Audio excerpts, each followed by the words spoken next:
大家好，我係 George。咁我而家咧就喺韓國嘅仁川機場，啱啱咧就搭咗幾個鐘頭機咁啊，覺得好肚餓。而家落機嘅時候咧，就會喺機場附近揾一間食肆啊，睇下有啲咩嘢食，順便分享俾大家。今次咧食依間係一間拉麵店嚟嘅，如果冇讀錯嘅話咧，個名叫做 Mikoko 啊。咁佢係一間東京嘅拉麵店啦。咁其實咧機場本身咧仁川嗰邊係冇乜嘢食嘅，咁我就唯有食佢啦。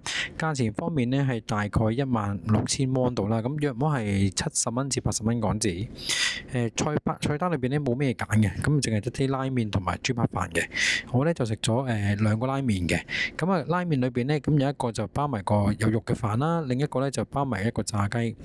店鋪環境咧其實都係會比較細啊，咁同埋咧都幾逼夾嘅。買飛嘅話咧就喺門口有個售賣機，嗱呢個就係鋪頭環境啦。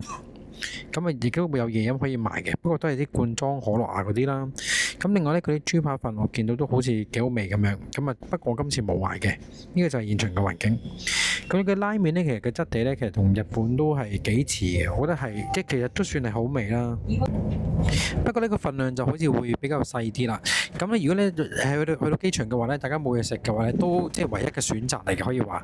咁啊今次食咗大概200蚊到啦。今日咧同大家分享差唔多啦。如果大家中意今日嘅分享嘅話，記得訂閱個頻道啦。咁啊如果中意睇咩影片嘅話咧，都可以留言話俾我聽。今日有機會去仁川機場嘅話，都試下啦。我哋下次見，拜拜。